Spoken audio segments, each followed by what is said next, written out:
98, la frecuencia de la familia hispana. Bien, mis amados hermanos, bienvenidos a este tiempo de estudio bíblico devocional. Su hermano pastor Roberto Alfaro les saluda y les doy una cordial bienvenida. Recuerden nuestro lema: amar la palabra, aprender la palabra y vivir la palabra. Estamos ya en una recta final en el ciclo del Parashat 52 de los 52 temas durante el año, y estamos ya prácticamente cerrando nuestro texto en el Parashat 51. Muy bien, libro de Devarim, libro de Deuteronomio, y estamos en el capítulo 29, recuerden, con el tema de esta semana en el Parashat Nitzavim, el Parashat Nitzavim, que significa firmemente parados. Lo tomamos en Devarim, capítulo 29, verso 1, libro de Deuteronomio, capítulo 29, verso 9, dice la palabra: guardaréis pues las palabras de este pacto y las pondréis por obra para que prosperéis en todo lo que hicieres. Vosotros todos estáis hoy en la presencia de Yahweh vuestro Elohim, las cabezas de vuestras tribus, vuestros ancianos, vuestros oficiales y todos los varones de Israel. Aquí entonces vemos cómo ya prácticamente en el último día de vida, en el tiempo de Moisés, hasta su último segundo se ha preocupado para dejar por escrito los estatutos, las ordenanzas, los mitzvot, el manual de vida, el manual de instrucciones, para que una vez el pueblo de Israel, después de 42 estaciones en el desierto, ahora puedan pasar este Jordán al otro lado y empezar a vivir un nuevo tiempo, un nuevo concepto, un nuevo estilo de vida, pero un estilo de vida en la adoración, un estilo de vida en la palabra, un estilo de vida en la Torá, un cambio, un nuevo comienzo, un Shemini, precisamente porque estamos también a puertas de cerrar el ciclo anual, el ciclo del año en el calendario bíblico y entrar al nuevo comienzo. Así es que en este orden de ideas, ayer avanzamos respecto al capítulo 30 en cuanto a las condiciones para la restauración y la bendición. Hablamos de la importancia del Brit, del pacto, y hablamos sobre el tema de Alá. No Alá el de los musulmanes, no, sino Alá en el sentido de juramento. Cuando hacemos juramento y cumpliésemos con cada una de esas ordenanzas, entonces veremos las bendiciones. Recordemos brevemente cómo el libro de Deuteronomio, en el capítulo 6, tome nota, por favor, en el capítulo 6 y en el verso 4 nos habla del Shema. Oye Israel, Yahweh nuestro Elohim, uno es. Muy importante que partamos de ese principio. ¿Por qué? Porque la palabra nos indica, recuerde este texto también muy importante, que sé que usted lo tiene grabado en su corazón, en el segundo libro de Timoteo. Por favor, acompáñeme un momento. En el segundo libro de Timoteo, en el capítulo 3 y en el verso 16, un texto que todos conocemos suficientemente, nos dice que toda la palabra, que toda la escritura es inspirada por el Padre Eterno y es útil para enseñar, para redarguir, para corregir, para instruir en justicia, a fin de que el hombre de Dios sea perfecto, enteramente preparado para toda buena obra. Pues bien, es precisamente lo que Moisés está haciendo ahora con este pueblo, preparándolo a través de una escritura que ha sido inspirada por el Padre Eterno, que es útil ¿para qué? Para enseñarnos, para reargullirnos, para corregirnos y ante todo para que estemos siempre en una instrucción de justicia. Esta palabra justicia es muy importante que la tengamos presente en el desarrollo de todo nuestro estudio. ¿A fin de qué? A fin de que todo hombre hijo del Padre sea perfecto, enteramente preparado para toda buena obra. Recuerden que tenemos un tema pendiente y es bondad y misericordia. Estoy recibiendo sus mensajes. Hasta el día de cierre de esta semana llegaremos a la conclusión de esa tarea. Por lo tanto, es muy importante en este punto que hablemos respecto de lo que significa la fe, el emuná. ¿El emuná de qué? El emuná para hacer conforme a lo que en esta palabra está escrito. Y volvemos nuevamente a retomar el libro de Éxodo porque en el libro de Éxodo tanto hemos tomado este texto. Es una de las lecturas que tal vez más hemos trabajado a lo largo de estos días. En el capítulo 20, espero que usted ya lo tenga grabado en su corazón. En el libro de Shemot, capítulo 20, entonces encontramos este texto, verso 1, y dice: y habló el Padre Eterno todas estas palabras, diciendo: yo soy Yahweh tu Elohim, que te saqué de la tierra de Egipto y de casa de servidumbre. No tendrás dioses ajenos delante de mí. Es importante entonces que hacer esta palabra, recuerden, amén, estoy de acuerdo, es palabra de Dios, así sea, es verdad, es una palabra establecida y determinada por Dios. Entonces sabemos que viviremos un tiempo de emuná. ¿Para qué? Para poder llevar a cabo precisamente el cumplimiento de estos misbot. Por lo tanto, volver al Eterno nos habla de volver permanentemente a esta ordenanza, a este misbot. ¿Cómo? Sometiéndonos, obedeciéndole, sobre todo de manera especial, haciendo su voluntad. ¿Cuál es la voluntad del Padre? Que le amemos. ¿Cuál es la voluntad del Padre? Que le sirvamos. ¿Cuál es la voluntad del Padre? Que realmente con toda nuestra fuerza y con todo nuestro corazón podamos amarle en todo tiempo, en todo momento y en todo lugar.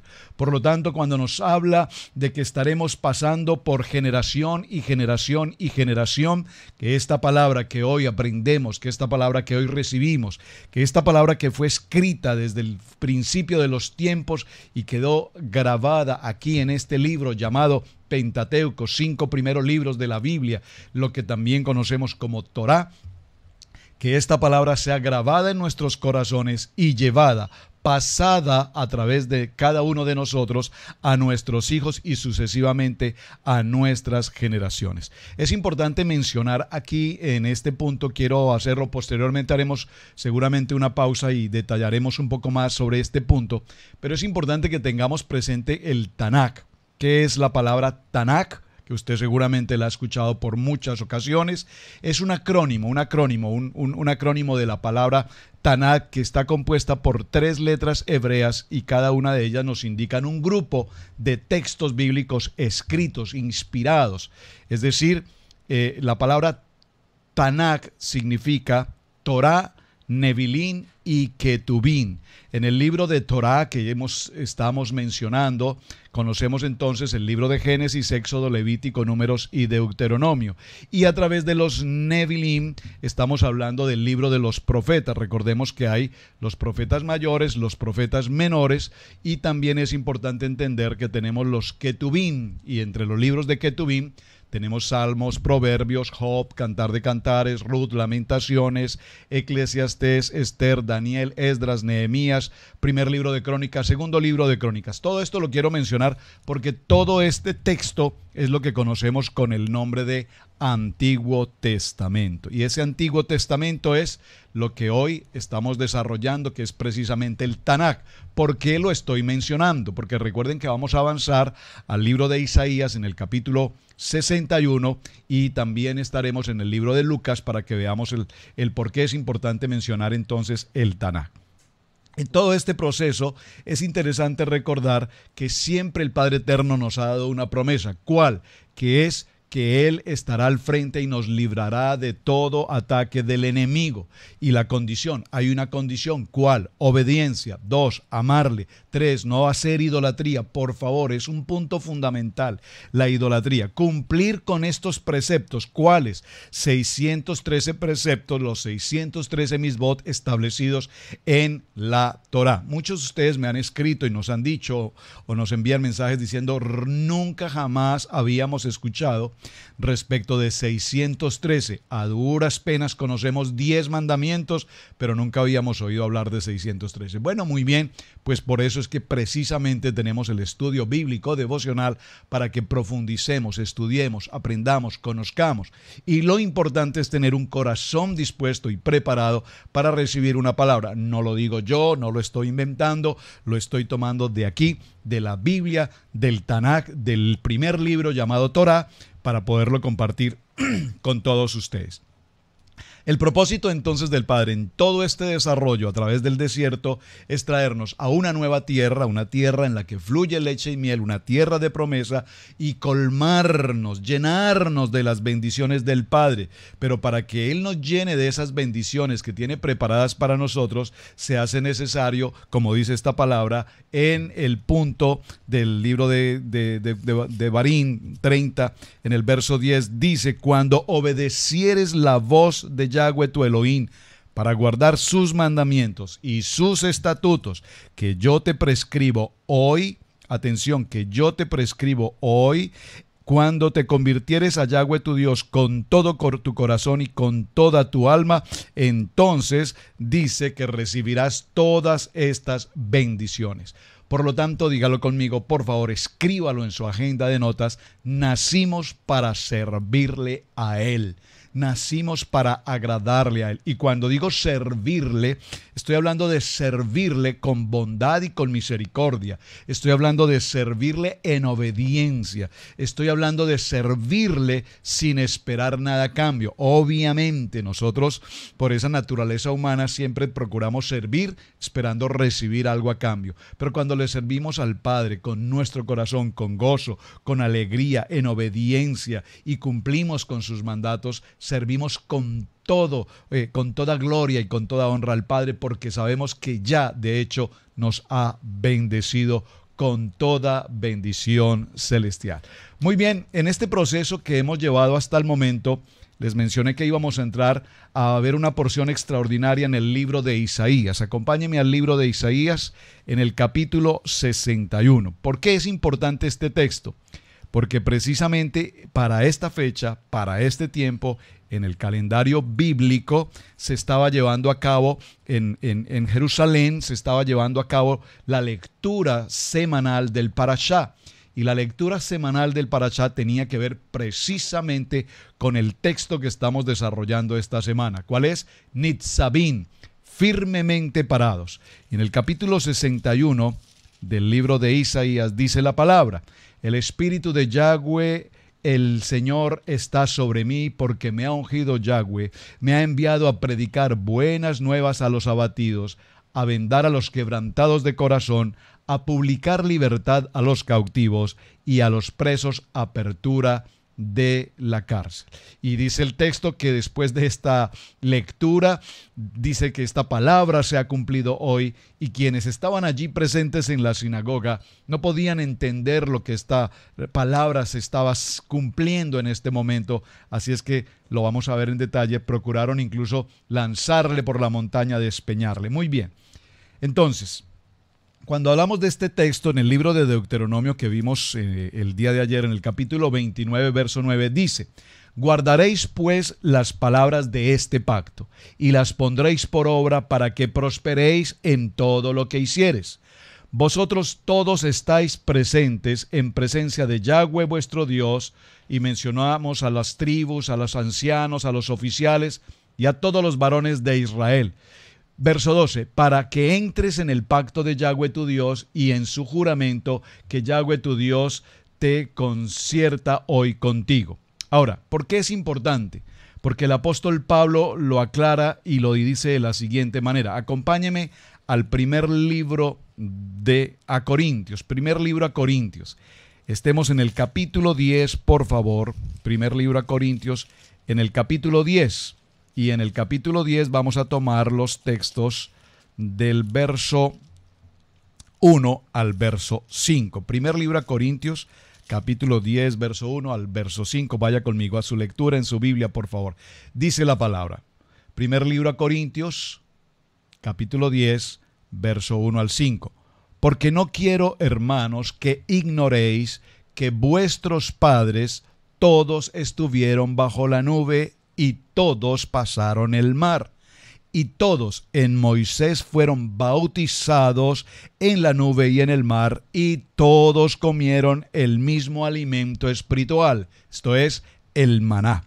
Y todos bebieron de la misma bebida espiritual, porque bebían de la roca espiritual que los seguía, y esa roca era precisamente Yeshua HaMashiach. Muy importante. ¿Por qué? ¿De qué nos habla el apóstol Pablo en este momento? De acuerdo con este texto que estamos desarrollando en el libro de Devarim, la Torá fue entregada ¿para quién? Para las tribus de Israel, las 12 tribus de Israel. Allí teníamos hombres, mujeres, niños, ancianos, los jueces. Ahora ya tenemos jueces, ahora tenemos los shotín, los chodrín, recuerdan, los jueces, los oficiales y ancianos, y todos estos, aún incluyendo a los extranjeros que se habían unido a ellos y que habían salido precisamente desde la cautividad en el tiempo de Egipto. Por lo tanto, todo este grupo de extranjeros que creían en ese Dios poderoso que había enviado a Moisés para sacar a su pueblo de la cautividad, entonces ahora están trabajando en el proceso de tener esta palabra, de hacer esta palabra viva, de tener esta palabra presente y de entender que ya no pertenecían a ese mundo de oscuridad, de cautividad, de idolatría que se vivía en Egipto, sino que ahora venían a recibir una palabra de vida, una palabra de esperanza. Por eso la Torá enseña tanto a las 12 tribus como a los extranjeros de dónde viene este proceso que Dios está trabajando con ellos y les lleva a una promesa, y una promesa que ha de ser el venir a una tierra donde precisamente fluye leche y miel, pero una tierra donde también, por supuesto, existe un sinnúmero de problemas, de problemáticas, de culturas, de idolatría, de paganismo y de cuantas otras cosas más ellos podrían encontrar allí. Por lo tanto, es muy importante, veamos el libro de Números, por favor. Acompáñeme al libro de Números, estoy retomando Parashá que ya mencionamos anteriormente, en el capítulo 15, y veamos el verso 16. Dice la palabra en este texto: una misma ley, un mismo decreto tendréis vosotros y el extranjero que con vosotros mora. Muy importante, mis amados hermanos, yo les quiero pedir, por favor, subraye en su Biblia, papel y lápiz, en su agenda de notas, marque específicamente este texto del libro de Números en el capítulo 15 y en el verso 16. Leámoslo una vez más. Recuerden, todo el pueblo de Israel, las 12 tribus, más un grupo de extranjeros que salieron con ellos, fueron testigos y estuvieron presentes en el momento de la entrega de la Torá, en el momento de la entrega de los mandamientos. En ese momento todos escucharon audiblemente estas palabras que el Padre Eterno pronunció y fueron, repito, testigos presenciales, tanto el pueblo de Israel como los extranjeros que habitaban allí. ¿Por qué es tan importante esta enseñanza?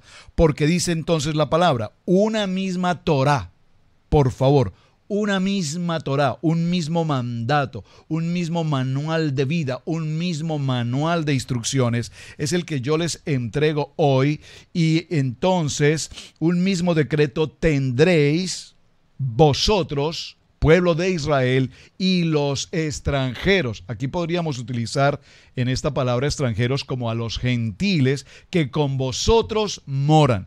Muy importante, por favor, repito, preste mucha atención. En el verso 29, aquí mismo en el capítulo 15, dice: el nacido entre los hijos de Israel y el extranjero que habitare entre ellos, una misma Torá tendréis para que el que hiciere algo por yerro. Es decir, que las ordenanzas, los mitzvot y los mandamientos, entendamos esta situación, no tiene que ver con un lugar de nacimiento o no, tiene que ver con que este libro, este manual de vida, este manual de instrucciones es uno, indicado para todos, sean el pueblo de Israel o sean los extranjeros. Todos estaremos bajo esta misma dirección, bajo esta misma protección, bajo esta misma bendición, pero también bajo estas mismas circunstancias y consecuencias a la desobediencia de este manual. En el libro de Deuteronomio, nuevamente acompáñeme al texto que vamos desarrollando, en el capítulo 29, verso 16, dice la palabra: porque vosotros sabéis cómo habitamos en la tierra de Egipto, y cómo hemos pasado por en medio de las naciones por las cuales habéis pasado, y habéis visto sus abominaciones y sus ídolos de madera, de piedra, de plata y oro, que que tienen consigo. ¿Qué nos está diciendo? Que no permitan bajo ninguna circunstancia. Ya ustedes pasaron por todas estas pruebas, ustedes ya lo vivieron, lo experimentaron. Pueden determinar que a través de estas generaciones, Israel y estos extranjeros que han conocido la palabra de vida, el manual de instrucciones, ya conocieron otros pueblos que han sido practicantes de todo tipo de idolatría. Por lo tanto, hoy el pueblo de Israel debe estar totalmente apartado, lejos, tanto el norte como el sur, el este del oeste, de todo tipo de concepto respecto de este asunto de la idolatría. Entonces dice el verso 18, no se halle entre vosotros, pueblo de Israel y extranjeros, mujer o varón, familia o tribu, cuyo corazón se aparte hoy de Yahweh, nuestro Dios, para ir a servir a los dioses de esas naciones. No sea que haya en medio de vosotros una raíz que produzca hiel y ajenjo. Y sucederá que al oír estas palabras de esta maldición, él se bendiga en su corazón, diciendo, tendré paz, aunque ande en la dureza de mi corazón, a fin de que con la embriaguez quite la sed. Parafraseemos un poco este texto y apliquémoslo al punto de hoy en el siglo XXI. ¿Con qué nos encontramos? Que lo escuchaba y lo compartía con algunos hermanos en estos días. Pero pastor, no todo el pueblo de Israel es un pueblo practicante de Torah, no todos ellos viven en Torah. Obviamente, mis amados hermanos, recordemos que el ser humano es un ser humano tan polifacético que en ese contexto que entendemos como libre albedrío, el ser humano, no hablo de Israel como pueblo o nación, cualquier ser humano en el mundo tiene una determinación cultural, histórica, geográfica, para seguir dioses, para seguir idolatrías, para seguir todo tipo de paganismo, de costumbres, de culturas. Por lo tanto, no todos quienes nacen en Israel, recuerden, no todos los que nacen en Israel son judíos, pero todos los judíos que nacieron en Israel, no todos tampoco practican Torah. Hay muchos que se asimilan. ¿Qué significa la palabra que se asimilan? Pues simplemente que no creen en Dios, son tan ateos, se asimilan con otras naciones a las cuales han ido a vivir, a permanecer, se contaminan de las circunstancias propias de cada región, de cada cultura, se olvidan del Dios eterno todopoderoso, incluso lo pueden negar, por favor. Entonces muchas personas cercanas me dicen, particularmente estuve en determinado lugar y allí tuve la oportunidad de conocer a familias judías y pude ver que eran familias que se embriagaban, eran familias que hacían mucho tipo de cosas que me sorprende que el pueblo judío lo hagan. Bueno, que recordemos que el pueblo judío ha sido esparcido también al mundo entero. Pero es interesante recordar esto. ¿Por qué quise mencionar la palabra Tanakh y por qué quiero mencionar algo respecto al pueblo judío? Recordemos que hay 12 tribus. Esto debe quedar muy claro en sus corazones, mis amados hermanos. Hay 12 tribus, las 12 tribus de Israel, más el pueblo extranjero que vino con ellos. Esas 12 tribus caminaron juntas, recibieron la Torah juntas, estuvieron en el Sinaí, allí en el monte Horeb, recibieron la palabra, la Torah de parte de Dios. Moisés escribe para cada uno de ellos y a cada uno de ellos les entrega su manual de vida. Ahora, con el paso de los tiempos, y lo veremos en otro momento, viene una ruptura, una división. Recordemos que 10 tribus que se van a la expansión, que se extienden por los puntos norte, sureste y oeste en la tierra, pero de esa expansión, el pueblo de Judá, la tribu de Judá y la tribu de Benjamín, recuerden, fueron los que regresaron y se encuentran hoy presentes, que los podemos identificar, están allí frente a nosotros en Jerusalén, y es el pueblo judío que conocemos hoy. Por lo tanto, es muy importante que tengas presente que la Torá no es un libro judío. La Torá es un libro que entregó el Padre Eterno para el pueblo de Israel, para las 12 tribus, aún más para el pueblo de extranjeros que habitaban con ellos. Los mandamientos, mis amados hermanos, por favor tengan paz y tengan claridad en sus corazones respecto a esto que les estoy mencionando. Los mandamientos, los 613 misbot, no son ordenanzas ni mandamientos judíos. son mandamientos para el pueblo de Israel, para ti, para mí, para las naciones. Desafortunadamente hemos malinterpretado este contexto y pareciera ser que cuando celebramos un tiempo de Año Nuevo, el tiempo de Yom Kippur, o el tiempo de Yom Teruah, o el tiempo de Sukkot, o el tiempo de las celebraciones de Levítico 23, todo lo asociamos con los judíos. Es que eso es de los judíos, es para los judíos. Mis amados hermanos, esas ordenanzas y esos mandamientos como Levítico 23, con esos tiempos, con esos moedim, con esas estaciones que Dios preparó, no está hablando de las estaciones de primavera, otoño, verano, invierno, no, nos está hablando de esos tiempos, moedim, de esos tiempos que el Padre Eterno va a tener con nosotros, con su pueblo. ¿Cómo? A través de las santas convocaciones. Estas no son santas convocaciones y estos no son mandamientos para los judíos. Son mandamientos para todo el pueblo de Israel, las 12 tribus, más todos nosotros que conformamos parte de ese pueblo extranjero que nos hemos unido. De tal manera, mis amados hermanos, que cuando tenemos claridad en estos conceptos, en la medida que hagamos claridad de estos conceptos, entenderemos que no estamos ni judaizándonos, ni estamos judaizando absolutamente a nadie, porque déjeme decirte, hermano, que te congregas en la iglesia cristiana. Entonces, en todo el contexto de lo que conocemos como la iglesia cristiana, desarrollamos muchos eventos, la ofrenda, el diezmo, la mesa del Señor y la liturgia propiamente que desarrollamos. Todo tiene que ver con el contexto hebraico, con el contexto toraico, con el contexto del pueblo de Israel. No es particularmente algo que tenga que ver con el pueblo judío. Es nuestro parámetro porque los tenemos ahí, fueron los que regresaron, son los que están establecidos, son los que observamos y vemos hoy. Obviamente, mis amados, dentro de esa población, dentro de esa tribu llamada Judá, que conocemos hoy como los judíos, hay también un sinnúmero de grupos observantes muy ortodoxos, etcétera.